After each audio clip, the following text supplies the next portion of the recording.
será teatro aqui, sim será falado a verdade. Que verdade? A verdade onde os fatos, onde os autos do processo comprovam. Qual que é o delito? O delito é homicídio, baseado no artigo 121 do Código Penal Brasileiro, onde tem um homicídio qualificado de categoria objetiva, baseado no inciso 4º do mesmo. O que acontece? Os senhores sabem da história, dessa dramática e revoltante história, onde esses quatro monstros sim, porque eles ceifaram a vida de um pobre trabalhador, onde ele era justo e se preocupou até o último instante com a vida de seus colegas, tentando preservar a si mesmo e ao seu próximo. Bom, houve um homicídio. Isso daí é incontestável, que houve um homicídio. Ele foi consumado, ele foi doloso e ele foi qualificado. Agora iremos falar um pouco sobre esse tal de contrato. Contrato, ele necessita do quê? Testemunhas. Nossa, quem são as testemunhas? O Celso. O que mais que ele necessita? Ele necessita de algo escrito? Alguém viu um documento, um contrato na caverna? E agora vamos entrar na lei. O objeto do contrato era uma vida humana. Uma vida humana. Eles falaram o seguinte: olha, ele quebrou o contrato. Então nós jogamos os dados por ele, que ele quebrou o contrato. E coincidentemente, foi Roger que tirou o menor valor e sua vida foi ceifada. Esse contrato, onde o objeto do mesmo era uma vida humana, é um contrato totalmente ilícito e nulo. Por quê? Porque baseado no artigo 5º da Constituição Federal, a vida onde ele preza a dignidade da vida humana, a vida ela é muito preservada e qualquer que seja o ato de tentar ceifar essa vida, sem que seja por morte natural e inevitável, está contra a Constituição. Legal, né? Nossa Carta Magna. Depois desse contrato, houve alguns rumores de que os acusados eles eram inocentes e que a própria vítima teria argumentado a favor que isso acontecesse.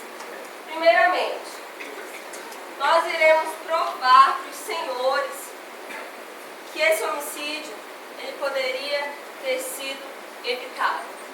Como iremos provar? Iremos provar o seguinte: o rádio que eles utilizaram, porque quem sabe da história sabe que eles utilizaram um rádio, e esse rádio eles mantiveram uma comunicação com o lado externo da caverna, certo? E esse lado externo, eles estavam ali tentando ajudar a tirar os 5 indivíduos da caverna.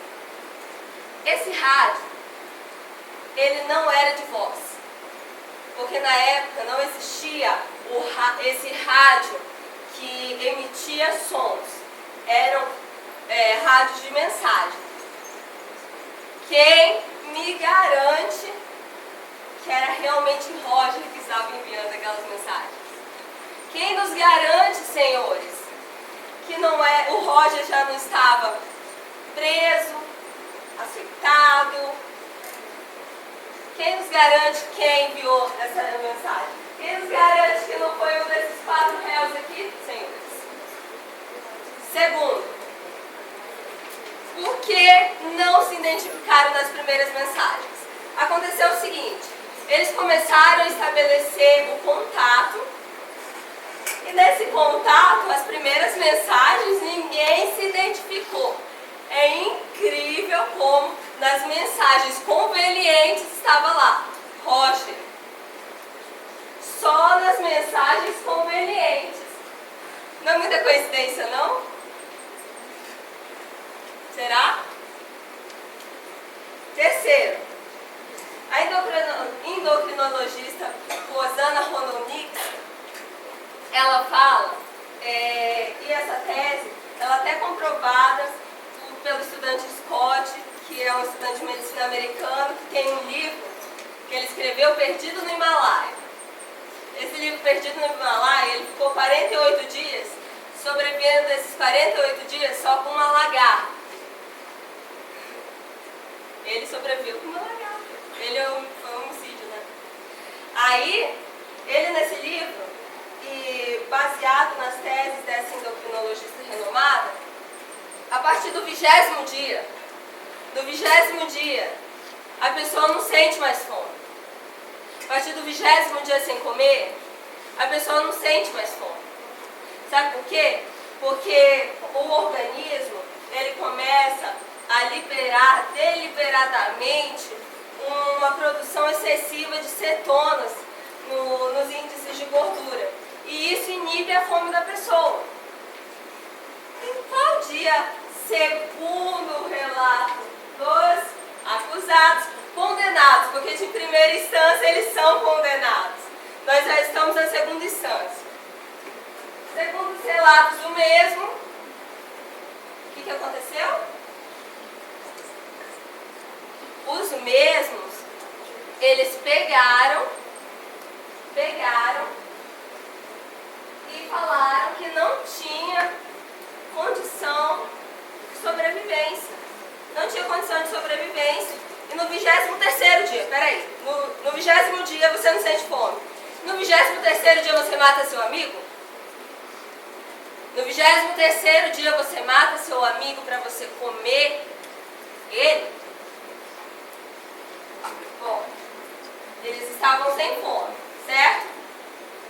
Agora me diz, é instinto? Se você não tem fome, é instinto? É puro instinto. Bom, a partir daí, nós podemos afirmar também que na caverna, eles não estavam praticando nenhum exercício físico. Na caverna, eles estavam fazendo o quê? Estavam parados. E isso, biologicamente, ele ajuda na nossa tese. Por quê? Porque se eles estavam parados, se eles não estavam fazendo nada, só estavam esperando, eles tinham reserva de energia. Eles não estavam fazendo nenhum exercício físico. Posteriormente, podemos alegar também, eles exploravam cavernas. Para eles irem num suposto sindicato, que é o que se caracterizava a sociedade, que nos autos comprovam que eles falaram a localização que eles estavam. Nesse sindicato, para você ir lá, você já tem que ter um mínimo de uma experiência. Porque quem vai explorar uma caverna sem um guia tem que ter no mínimo de experiência, né? O mínimo. Consequentemente, para ter um mínimo de experiência, eles têm que ter o quê? Condicionamento físico mínimo. Por quê? Porque eles são acostumados a fazer aquilo. Caverna, independentemente, tem lugares que você precisa de escalada. Tem lugares que você precisa adentrar, abaixando, levantando, se espremendo. Então, eles poderiam e tinham, sim, essa experiência já. Ok? E o nosso colega falou sobre a urina. Na biologia, tratamento chamado urinoterapia. Urinoterapia. O que é urinoterapia? Urinoterapia é uma terapia com urina. Bom, a primeiro momento, nós como seres humanos ficamos um pouco perplexos, né? Beber a sua urina, imagina. Mas se pararmos para pensar num estado que você está por instinto, você parar para pensar entre beber a sua urina e comer a carne do seu colega do lado, fica o nojento pelo nojento, certo? E quem está agindo por instinto pensa? Não, senhores, não pensa. Quarto tópico. Bom, eles não estavam se movimentando e a comida era parcialmente escassa. Parcialmente escassa. Quando houve a última comunicação, eles não falaram, estamos sem comida. Eles falaram, estamos com pouca comida. Correto? Correto. Eles estavam com pouca comida. Bom, existem também cientificamente comprovado, um ser humano consegue aguentar até 8 semanas sem alimento. Até 8 semanas. Por volta de mais ou menos um mês e uma semana, que é o mais comum. Mas existem até casos que se estenderam. Nós vamos colocar aqui, para facilitar a analogia dos senhores, um caso que aconteceu e que houve até um filme retratando esse caso, que ficou muito famoso na época. É o caso do acidente onde o avião caiu no Monte Everest. Era um avião que estavam presentes muitas pessoas. Era um avião que tinham idosos, que tinham crianças vulneráveis, senhores. Era um avião que instintivamente você poderia pegar lá uma criança, vou trazer um lanchinho, e depois eu vou pegar um velhinho para minha janta. Mas sabe o que eles fizeram? Sabe o que essas nobres pessoas fizeram? Eles esperaram os mais fracos morrer. Eles ficaram presos, sem alimento, durante 2 meses. 2 meses. Sabe o que eles fizeram? Eles não foram lá, amarraram ou mataram um colega, ou uma pessoa que, porque quando você está no avião tem pessoas que você nunca viu, né? Eles não fizeram isso, não ceifaram a vida de ninguém. Pelo contrário, eles tiveram a hombridade, eles tiveram o caráter de pegar e falar assim, não, vamos esperar o mais fraco morrer. Caso isso aconteça, porque cientificamente sempre tem o mais fraco. Temos uma menina aqui. Quem nos garante que não seria ela mais fraca? Ou o menino aqui? Quem nos garante que não seria ele? Por que seria Roger? Se eles poderiam, eles tinham tempo. Senhor, eles não estavam ali em estado de morte por fome. Eles tinham tempo de esperar, como eu acabei de comprovar aqui, cientificamente, com doutores renomados, e se os senhores depois quiserem averiguar, estarei disposta a dar o nome dos livros onde foram pesquisados esses dados. Seguindo disso, eu quero que os senhores analisem como seres humanos. Quero que os senhores analisem qual que era a índole dessas pessoas. A índole de Roger Roger, segundo o relato dos réus, nós sabemos que era boa. Por quê? Porque segundo o relato dos réus, na hora, antes do jogo, onde o objeto era uma vida, um jogo de azar. Um jogo de azar. Antes desse jogo, o Roger pegou e falou assim: não, vamos esperar mais uma semana. Vamos esperar mais uma semana. Ele não sabia se era ele que ia ser morto, mas ele se preocupou. E esses mortos se preocuparam? Se preocuparam, senhores? Vemos que não. Vemos que não. Depois, poderemos pensar na família. Na família de Roger. Todos aqui têm uma família, certo? Vocês têm uma família. Vocês têm pais, têm esposas, esposos, filhos, alguns, primos. O que vocês iriam sentir?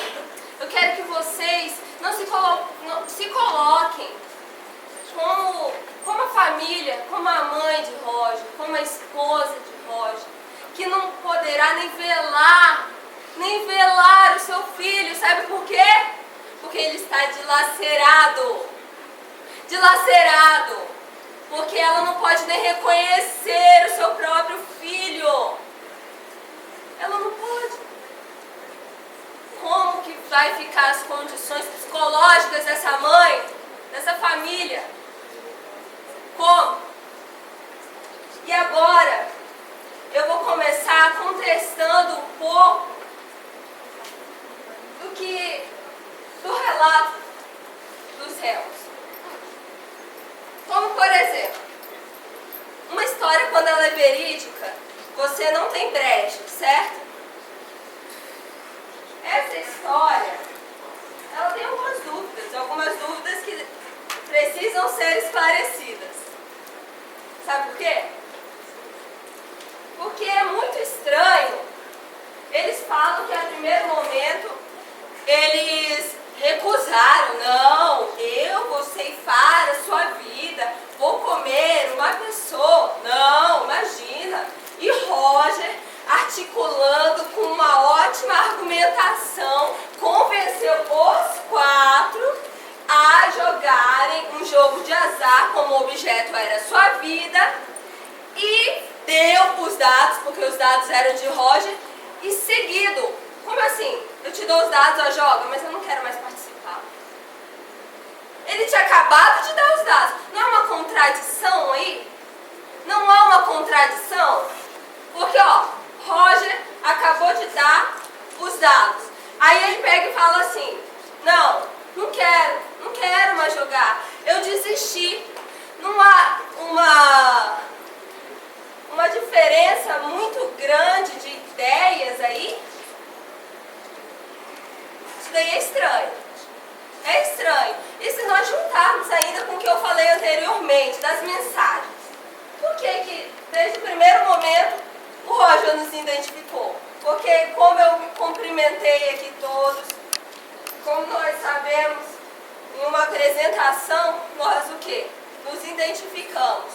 Ou quando nós vamos nos comunicar, principalmente se for por mensagem escrita, que era o rádio na época, aqueles papeizinhos que saíam a mensagem, se for por aquele tipo de mensagem, você vai ter que se identificar.